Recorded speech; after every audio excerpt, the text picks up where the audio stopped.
हाँ, तो वो बात हो गई उनकी। अब क्या हुआ कि अगर हरिहर काका की तबीयत खराब हो जाती ऐसे में, तो बड़ी मुसीबत पड़ जाता, तो बड़ी उनको क्या नाम बड़ी दिक्कत हो जाती। इतने बड़े परिवार के रहते हुए भी कोई उन्हें पानी देने वाला तक नहीं है। अर्थात स्थिति ऐसी हो गई कि परिवार तो बहुत बड़ा है, 4 भाइयों का परिवार है जिनके बीच में रह रहे हैं, लेकिन उनको कोई पूछने वाला नहीं है। शुरू शुरू में अच्छा रहा, शुरू शुरू में अच्छा पूछा उनसे, अच्छा नाश्ता खाना, जो भी उनकी मुसीबत होती है उसमें सहयोग करना सब करते थे। लेकिन धीरे धीरे वो क्या नाम से हो गया, कोई पूछता ताछता नहीं उनको, अपने आप पड़े रहते, मिल गया तो खा लिया, तो दे दिया तो ठीक है, नहीं तो कोई बात नहीं, है ना। तो बड़ा मुश्किल हो गया उनके साथ। कोई पानी पिलाने वाला भी नहीं रहा उनको ना। सभी अपने कामों में मशगूल, अर्थात सभी जो लोग हैं परिवार के लोग हैं, वो अपने अपने कार्यों में मशगूल हो जाते हैं, व्यस्त हो जाते हैं ना। बच्चे या तो पढ़ लिख रहे होते हैं या धमा चौकड़ी मचाते रहते हैं।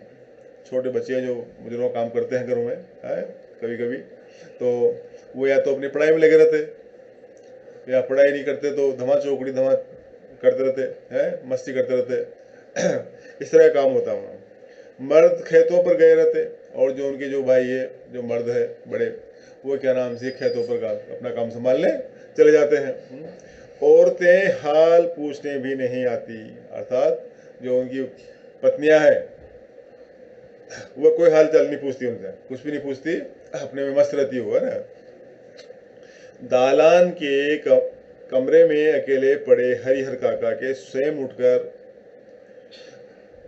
अपनी जरूरतों की पूर्ति करनी पड़ती है। अर्थात जो काका वहाँ दालान में रहते हैं, दालान था आंगन, आंगन के पास में एक कमरा है, दे रखा था उनको, उस कमरे में सोए रहते हैं, और जो भी जरूरत होती है उनकी पानी की या जो भी लेना करना, दवाई गोली जो भी है, वो खुद अपना उठा करके वो खुद लेते थे, है ना।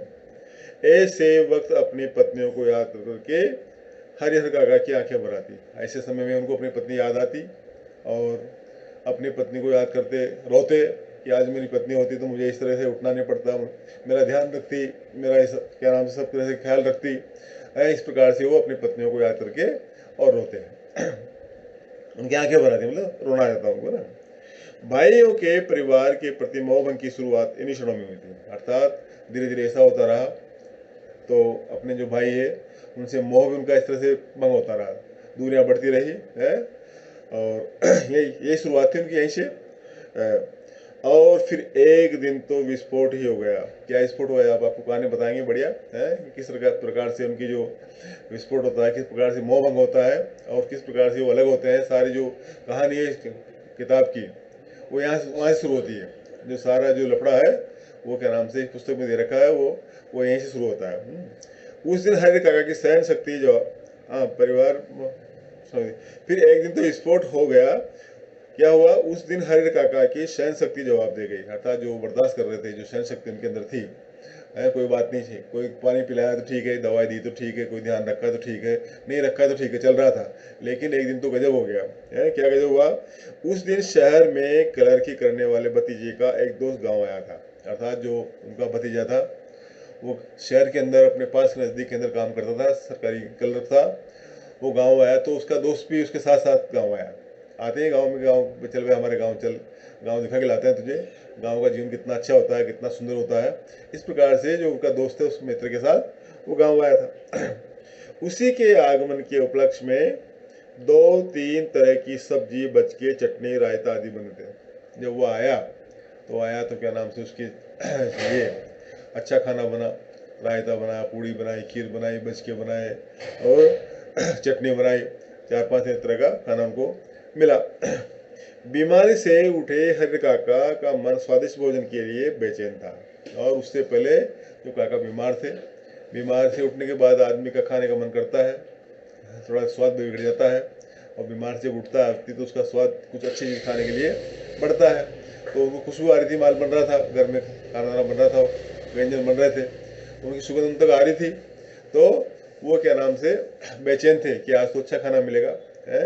और साथ ही साथ तो उसके दोस्त को, मित्र के दोस्त को क्या नाम से धन्यवाद दे रहे थे कि अच्छा हुआ ये आया तो कम से कम अच्छा खाना को तो मिलेगा। मन ही मन उन्होंने अपने भतीजे के दोस्त की सराहना की। अर्थात मन ही मन अपने जो मित्र भतीजे का जो दोस्त आया उसकी सराहना की, तारीफ की, प्रशंसा की उसकी कि ये आया, जिसके बहाने उन्हें अच्छी चीज़ें खाने को मिलने वाली थी। अर्थात वो आया इसलिए अच्छा खाना बन रहा है, घर में अच्छे व्यंजन बन रहे हैं और उसी के कारण आज उनको भी खाने को मिलेगा। तो बड़ी प्रशंसा की उसने अपने मित्र की। लेकिन बात बिल्कुल विपरीत हुई, सब कुछ उल्टा हो गया, सब कुछ गड़बड़ हो गया। क्या गड़बड़ हुआ अब आपको बताते हैं। सारा पासा पलट गया। सबों ने खाना खा लिया, अर्थात सब जितने घर परिवार के मित्र हैं, पहले मित्रों को खिलाया और भाई भतीजे साथ में बैठे, परिवार के लोग साथ बैठे, उन्होंने खाना खाया, परिवार के अन्य लोग जो भाई वगैरह उन्होंने खाना खाया, और जो बच्चे थे उन्होंने खाना खाया, सब ने खाना खाया है। और उनको कोई पूछने तक नहीं आया, काका से किसी ने नहीं पूछा कि आप खाना खा लीजिए, आप खाना बन गया है, खाना तैयार है, आप खाना लीजिए, ऐसा काका से किसी ने भी नहीं पूछा। उनके तीनों भाई खाना खाकर कल्याण में चले गए, अर्थात जो तीनों भाई थे उन्होंने अपना खाना पीना खाया और कल्याण जो काम चल रहा था वहाँ पर वो चले गए, क्योंकि उनको पता था कि काका को तो पहले मिल गया होगा। उनको ये ध्यान नहीं था काका किस तरह से यहाँ पर दुर्दशा हो रही है, या काका के बारे में जो काका से की स्थिति बड़ी नाजुक है, ऐसा उनके भाइयों को पता नहीं था। इसलिए वो तो ये था कि काका ने तो पहले खा लिया होगा, सब खा पी के बैठे होंगे, मिट गए होंगे, इसलिए चलते हैं, और वो अपने काम पे चले गए, है ना। लेकिन काका को किसी ने नहीं पूछा। दवनी हो रही थी, दवनी आपको जानते हैं, दौड़ था, दवनी बताया ना आपको, दावन जो बेल घुमाते हैं, फसल के ऊपर काट के लाते हैं और क्या नाम से खलियान में डाल के उसके ऊपर बेल घुमा के उस फसल को घुमा घुमा के उसको बारीक करते हैं, और दिन में भी चलाते हैं, रात में चलाते हैं। जब बारिश हो जाती है तो उसको ओपन के अनाज निकाल लेते हैं ना, हो रही थी। वे इस बात के प्रति निश्चिंत थे कि हरि काका को तो पहले ही खिला दिया होगा, अर्थात उनको ये ध्यान था कि जो काका है उन्होंने तो खाना पहले ही खा लिया होगा, अर्थात निमट के तैयार बैठे होंगे, कोई चिंता नहीं उनको। उनको ऐसा एहसास नहीं था कभी कि काका के साथ बड़ा बड़ा बुरा व्यवहार हो रहा है, यहाँ पर काका को कुछ पूछा नहीं जा रहा है, काका से खाने के नहीं पूछ रहे हैं, ऐसा बिल्कुल भी उनको एहसास नहीं था। उनको यही ध्यान था कि काका को तो जब पत्नियों से बोल रखा है, सबसे बोल रखा है, तो उनको खाना पहले खिला दिया होगा, तो खा पी के तैयार बैठे होंगे, और उस प्रकार से वो भी खा पी के और अपने खलियान की ओर चले गए। अंत में हरिहर काका ने स्वयं दालान के कमरे से निकल हवेली में प्रवेश किया। जब हो गया, सब कुछ हो गया, टाइम हो गया, दोपहर आ गई है, सबने खाना पीना खा लिया है, टाइम बहुत निकल गया, तो काका अपने दालान से, अपने आंगन की जो कमरा है वहां से निकल के और हवेली के अंदर आ गए, प्रवेश किया वहाँ। तब उनके छोटे भाई की पत्नी ने रूखा सूखा खाना लाकर उनके सामने परोस दिया। जब वो काका दिखाई दिए उनको, अरे काका ने खाना नहीं खाया, तो उनके भाई की सबसे छोटी पत्नी थी, उसने क्या नाम से, वो खाना खत्म हो गया, गड़बड़ा था, जो रूखा सूखा खाना था थोड़ा बहुत बचा हुआ था, उसमें क्या था, भात, चावल होते हैं ना, भात चावल था, मट्ठा, थोड़ी छाछ, अचार, घर में रहता ही है, ये 3 प्रकार की चीज़ें रख करके और काका के सामने परोस दी उनको। ये किसने किया, उनके छोटे भाई की पत्नी ने, है वो एक थाली में रख के और 3 चीज़ें, भात, थोड़े रुके सूखे जो रात को बचे होंगे या सुबह बच गए होंगे, और थोड़ा दही है, और सॉरी छाछ, जो छाछ बोलते हैं, भात बोलते हैं छाछ को, वो और अचार। बस हरिहर काका के बदल में तो जैसे आग लग गई। क्या था फिर, आग लग गई, गुस्सा आया उनको, और इतना गुस्सा आया कि थाली को ऐसी फेंकी है आंगन के अंदर है, उन्होंने थाली उठाकर बीच आंगन में फेंक दी, अर्थात जो थाली उन्होंने लेके आई सामने वो उठाई, पकड़ी और पकड़ के उसको फेंक दिया, कहाँ पर, आंगन के अंदर। झन्न की तेज आवाज के साथ आंगन में थाली गिरी, होना ही था, स्वाभाविक है, जब कोई चीज़ हम फेंकते हैं तो उसकी आवाज़ आती है, और फिर चिल्ला रहे साथ में, तो उन्होंने थाली को उठा करके फेंका और फेंक करके कुछ बोलते रहे, भात बिखर गया जो उसमें रखा था, भात मट्ठा वगैरह जो भी था, अचार वगैरह, सब पूरे आंगन में फैल गया, बिखर गया, फेंकते है ना। विभिन्न घरों में बैठी लड़कियां, वहीं में बहुएं, सब एक ही साथ बाहर निकल आई, अर्थात कमरों के अंदर बैठी उनकी भतीजियां, बच्चे, उनकी बहुएं, वो सारा देखने बाहर आ गई कि क्या हो गया है, ये किसने थाली फेंकी, ये कौन रुष्ट हो गया, ऐसे वो अपने अपने कमरों से बाहर देखने लगी। हरिहर काका गरजते हुए हवेली से दालान की ओर चल पड़े, अर्थात काका को गुस्सा आया, बोलते हुए, गिड़गिड़ाते हुए, गुस्सा करते हुए, गालियाँ निकालते हुए, है जैसी भी है उल्टी सीधी, और वो बाहर निकले। क्या बोले, बोलते आ रहे थे कह रहे थे वो, समझ रही हो कि मुफ्त में खिलाती हो, ये मत समझना तुम मुझे मुफ्त में खिला रही हो, मेरी 15 बीघा ज़मीन खा रही हो तुम, मेरा 15 बीघा ज़मीन को यूज़ कर रहे हो, उसका माल है, वो आता है, उससे सब खाते हो, ऐसा मत समझना तुम मुझे मुफ्त में फ्री में खिला रही हो, इस तरह बोलते हो निकले। तो अपने मन से ये बात निकाल देना है। अगर तुम्हारे दिमाग में है कि तुम मुफ्त में खिला रही हो, फ्री में खिला रही हो, फोकट में खिला रही हो, तो अपने दिमाग में जो बात आ रही है उस बात को बिल्कुल मत रखना, उसको निकाल देना। अर्थात अब ऐसा नहीं है, अब पारिवारिक मामला नहीं है, अब तो क्या नाम से लेन देन वाला मामला है, मेरी ज़मीन खा रही हो और ज़मीन के बदले मुझे खिला रही हो, ये बात है। तो ऐसा दिमाग में तुम्हारे हो कोई बात, तो उसको अपने दिमाग से निकाल देना। मेरे हिस्से के खेत की पैदावार इसी घर में आती है, अर्थात जो उनका हिस्सा है, जो 15 बीघा ज़मीन है, उसका हिस्सा, उसकी जो पैदावार है, उसकी फसल है, वो सारे उस घर के अंदर आती है और सब मिलकर उसको खाते हैं, उसका यूज करते हैं, प्रयोग करते हैं। उसमें तो मैं 2-4 नौकर रख लूँ, अर्थात मैं अकेला उस ज़मीन को खाऊँ, अकेला करूँ, तो उसमें 2-4 नौकर रख सकता हूँ और मेरा काम आराम से चल सकता है। इतनी फसल उसमें हो सकती है, इतनी पैदावार उसके अंदर 15 बीघा ज़मीन के अंदर हो सकती है। इस प्रकार से बोलते हुए बाहर निकले। आराम से खाऊं, बहुत आराम से ठाट से रखूं, बैठा बैठा खाऊं और नौकर चाकर काम करे, वो भी खाए और उनको भी अपना पगार मिलता रहे, तब भी कमी नहीं होगी, तब भी मेरे किसी प्रकार की कोई कमी नहीं आएगी। मैं अनाथ और बेसहारा नहीं हूँ, अर्थात मैं अनाथ जिसका कोई नहीं होता है, बेसहारा जिसका कोई सहारा नहीं होता, ऐसा नहीं हूँ। मैं ज़मीन हूँ, मैं ज़मीन का मालिक हूँ और उस मालिक को, उस ज़मीन को तुम सब यूज़ कर रहे हो।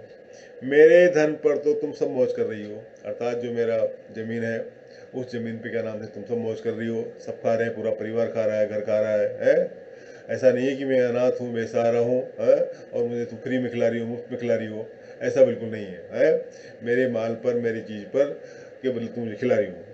लेकिन अब मैं तुम सबों को बताऊँगा, अर्थात अब मौका आ गया है कि क्या करना मुझे, मैं तुमको बताऊंगा, जो भी करना मुझे अब करूंगा। अब तक तो मैंने कुछ नहीं किया, अब तक तो बहुत बर्दाश्त किया, बहुत सब्र किया, जैसा तुमने खिलाया वैसा खाया, जैसा तुमने रखा वैसा रहा, जैसा तुमने मेरी खैर पूछी, हालत पूछी, वैसे मैं रहा। लेकिन अब मैं तुम्हें बताऊंगा मैं क्या करने वाला हूँ। इस तरह से कहते कहते काका वहाँ से घर से बाहर निकल गए। हरिहर काका जिस वक्त ये सब बोल रहे थे, अर्थात जब ये घटना घट रही थी, ये सारा वो खाना लेके आए, खाना फेंकते हैं और फेंक करके जो बोल रहे थे, तो उस वक्त ठाकुर बाड़ी के पुजारी जी उनके दालान पर ही विराजमान थे। मौके की बात है कि वो जो पुजारी जी थे वहाँ के, पुजारी सहायक पुजारी जो भी है, वो उनके घर में दालान में, आंगन में बैठे हुए थे। वो सारा नज़ारा देख रहे थे कि यहाँ काका के घर में ऐसा हो रहा है, काका को खाना इस तरह दिया, काका ने खाना इस तरह फेंक दिया, ये सारा नज़ारा वो देख रहे थे। वार्षिक हुमाद, हुमाद होती है जो वार्षिक जो पूजा पाठ होती है ना, उस पूजा पाठ की जो सामग्री होती है, उस सामग्री को हुमाद बोलते हैं। वो लेने आया था पंडित जी, अर्थात वार्षिक साल में एक बार लेते हैं, ये पूजा पाठ के लिए आते घर पे। और हुमाद के लिए, हुमाद का मतलब सब सामग्री, घी आ गया, तो जो अगरबत्ती आ गई, जो भी सामान है उसके, वो सामग्री को ही हुमाद बोलते हैं। वह घी और शक्कर लेने आए थे। लौट कर उन्होंने महंत जी को विस्तार के साथ सारी बात बताई। जैसे ही वो घर मंदिर पहुंचे और मंदिर पहुंच करके उन्होंने सारी घटना जो वहाँ उन्होंने देखी, वो सारी घटना उन्होंने जाकर के क्या नाम से अपने जो महंत जी है, मुख्य पुजारी जी है, उनको बताया कि आज मैंने ऐसा देखा, मैं हरिहर काका के यहाँ गया था और काका के क्या नाम से इस प्रकार से खाना रखा, काका ने खाना फेंक दिया और फेंक करके गुस्से में वो वहाँ से निकल गया। इस तरह से सारा घटनाक्रम उन्होंने देखा और देख करके अपने क्या नाम से जो महंत जी है, मंदिर के जो पुजारी जी है, मठाधीश है इसको बोलते हैं, मठाधीश, मठ के जो वो है, उनको सारी घटना उन्होंने बताई। उनके कान खड़े हो गए, अर्थात बात बड़ी अटपटी थी, बात बड़ी अच्छी भी थी, उनके फायदे की भी थी, इसलिए वो चौंक गए। वह दिन उन्हें बहुत शुभ महसूस हुआ, अर्थात आज का दिन उनके लिए बहुत अच्छा था कि अब क्या नाम से काका हमारे उसमें आ जाएगा और काका क्या नाम से ज़मीन है मंदिर के नाम कर देगा। उस दिन को उन्होंने ऐसे ही गुजर जाने देना उचित नहीं समझा, अर्थात आज मौका अच्छा है, दिन अच्छा है, अब चलते हैं, वो काका से मिलते हैं, काका को पटाते हैं, काका को समझाते हैं और बात करते हैं। तत्क्षण, तत्क्षण मतलब उसी समय तत्काल टीका लगाया, तिलक लगाया और कंधे पर राम नामे लिखी चादर डाल ठाकुर बाजी से चल पड़े। और अपने कंधे पर जो है ना, जो दुपट्टा जो डाला जिस पे राम नाम लिखा होता है, राम नाम राम नाम राम ऐसा डाला, और वहाँ से वो मंदिर से चल पड़े किधर, काका के घर की ओर, है ना। संयोग अच्छा था। क्या संयोग था, ये हरिहर के दालान तक नहीं जाना पड़ा, अर्थात वहाँ तक नहीं जाना पड़ा, काका उधर ही आ रहे थे। काका घर से निकल करके, दालान से निकल के, आंगन से निकल के, वहाँ से रवाना होकर के मंदिर की ओर, ठाकुरबाड़ी की ओर ही आ रहे थे। रास्ते में ही हरिहर काका मिल गया था, जो उधर से वो निकले और इधर से मंदिर को जा रहे थे, तो रास्ते में ही मिल गए, तो उनकी मुलाकात हो गई, है ना। गुस्से में घर से निकलो, खलिहान की ओर जा रहे थे, अर्थात वहाँ से रास्ता खलिहान के उधर ही होगा, तो खलिहान की ओर घूम रहे थे। लेकिन महंत जी ने उन्हें खलिहान की ओर नहीं जाने दिया। रास्ते में महंत जी मिल गए और महंत जी ने क्या नाम से उनको खलिहान की ओर नहीं जाने दिया। उन्होंने कहा कि चलो मंदिर चलो, तुम्हारा मन शांत नहीं है, तुम्हारा मन अशांत है, विपरीत दिशा में जा रहा है, ठीक नहीं है, इसलिए आप हमारे साथ ठाकुरबाड़ी चलिए। अपने साथ ठाकुरबाड़ी पर लेते आए, अर्थात उनको पकड़ करके और अपने साथ में ठाकुरबाड़ी जो है मंदिर है वहाँ पर वह लेके आ गए। फिर एकांत कमरे में बिठाया, फिर एक कमरे में बिठाया, शांति से उनको आदेश किया पुजारियों को, ऐसा करो, बिछाओ, खाट बिछाओ, बिस्तर बिछाओ, पानी लाओ, है वो किया। खूब प्रेम से समझाने लगे, और जिस तरह से साधु संत जो समझाते हैं, जो बातें करते हैं लोगों से, है उस तरह से समझाने लगे। हरिहर यहाँ कोई किसी का नहीं है, अर्थात यहाँ कोई अपना नहीं है, कोई किसी का नहीं है। परिवार में कोई अपना, जिसको कहते हैं ना, ये भाई है, ये बहन है, ये बेटा है, ये बहू है, ये माँ बाप है, माँ बाप तो अलग चीज़ है, लेकिन यहाँ उसके अलावा हमारा कोई नहीं है। सब माया का बंधन है, सब हम मोह में बंधे हुए हैं, माया में बंधे हुए हैं, सब एक दूसरे से जकड़े हुए हैं। तू तो धार्मिक प्रवृत्ति का आदमी आता, तू तो बहुत ही धर्म को मानने वाला, धर्म पर चलने वाला, धार्मिक प्रवृत्ति का व्यक्ति है? मैं समझ नहीं पा रहा हूँ कि तुम इस बंधन में कैसे फंस गए, अर्थात मुझे पता नहीं लग रहा कि तुम किस तरह से इस बंधन में फंस गए, किस तरह से अपने भाइयों के चक्कर में आ गए, किस तरह से अपने भाइयों को तुम्हें जमीन दे दी, इस तरह की बात हमको मुझे समझ में नहीं आ रही है। ईश्वर में भक्ति लगाओ, अर्थात तुम्हारा समय आ गया है, अब बुढ़ापा आ गया है, अब तुम्हारी उम्र क्या नाम से जा रही है, तो तुम अपने उम्र के हिसाब से अब अपना जो काम है वो भक्ति में लगाओ, भगवान को याद करो, भगवान का स्मरण करो, मंदिर में रहो, खाओ पियो आराम से, और यही मंदिर में भजन कीर्तन करो। इसके सिवाय कोई तुम्हारा अपना नहीं है, अर्थात भगवान के अलावा इस दुनिया में, इस संसार में कोई आपका नहीं है। पत्नी, बेटे, भाई, बंधु सब स्वार्थ के साथी है, अर्थात सबको उन्होंने स्वार्थ बता दिया, चाहे पत्नी हो, चाहे बेटा हो, चाहे भाई हो, चाहे बंधु हो, सब स्वार्थ के हैं। जब तक स्वार्थ आपके साथ जुड़ा हुआ तब तक आपके हैं, स्वार्थ दूर हुआ और आपका कोई नहीं है, जब तक स्वार्थ हटा है आपका कोई नहीं है। इसलिए वो कहते हैं कि चाहे पत्नी हुई, चाहे बेटा हुआ, चाहे भाई बंधु, सब अपने परिवार के हुए, ये सब स्वार्थ के है। जिस दिन उन्हें लगेगा कि तुमसे उनका स्वार्थ सदने वाला नहीं है, अर्थात देखेंगे कि अब कुछ हमारे काम के नहीं है, काका हमको कुछ नहीं कर रहे हैं, उस दिन में तुम्हें पूछेंगे तक, उसी दिन तुमको छोड़ देंगे, तुमको याद नहीं करेंगे, है ना। इसलिए ज्ञानी, संत, महात्मा ईश्वर के सिवाय किसी और को प्रेम लगाते हैं। इसलिए कहते हैं कि जो ज्ञानी लोग हैं, जो संत लोग हैं, जो समझदार लोग हैं, जो पढ़े लिखे लोग हैं, जो बुद्धिजीवी हैं, वो किसी व्यक्ति में अपना प्रेम नहीं लगाते, अपना मोह नहीं लगाते हैं।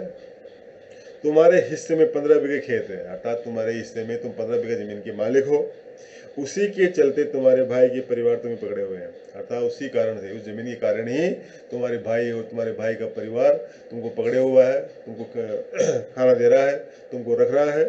तुम एक दिन कहकर तो देख लो कि अपना खेत उन्हें न देकर दूसरे को लिख देंगे, अर्थात बोलो कभी उनके सामने ऐसी बात आओ कि मैं मेरी ज़मीन तुमको नहीं देकर के किसी और को दे रहा हूँ, उसी दिन देख लेना क्या होने वाला है। उसी दिन वो क्या नाम से तुमसे अपना पूरा मोह छोड़ देंगे, त्याग देंगे, तुम्हारे दुश्मन हो जाएंगे, है ना।